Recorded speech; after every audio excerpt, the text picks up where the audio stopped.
よもぎは整腸作用があり、血液を浄化してくれる効果があります。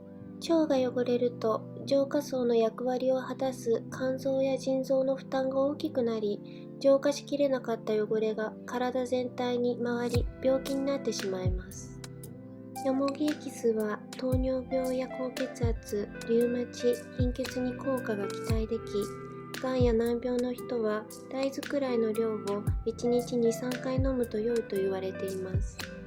その他には殺菌、止血、肌トラブルなどにも効果が期待できます。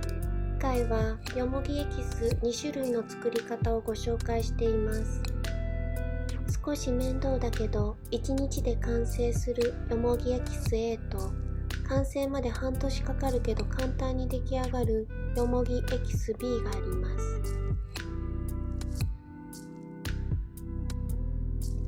よもぎと水を好きなだけ用意します。よもぎをきれいに洗い、茎から葉を取ります。大鍋によもぎとひたひたの水を入れ、ひたすら煮ます。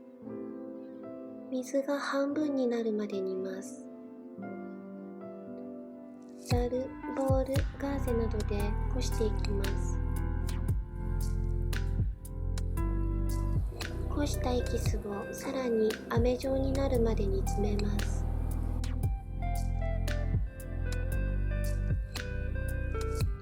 半日煮込むと黄土色になりました。冷めたら保存容器に移し替えます。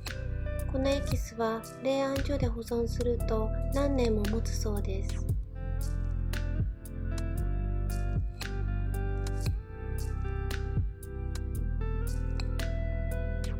よもぎとホワイトリカーを好きなだけ用意します。よもぎをきれいに洗い、茎から葉を取ります。できれば10分間天日干しにします。清潔な保存容器によもぎを敷き詰め、35度以上のホワイトリカーをひたひたになるまで入れます。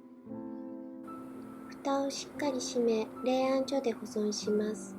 半年くらい経過したら、こしてお使いください。病気の予防のため飲むのはもちろん、傷やかゆみ、美容のためにお肌につけて使用することもできます。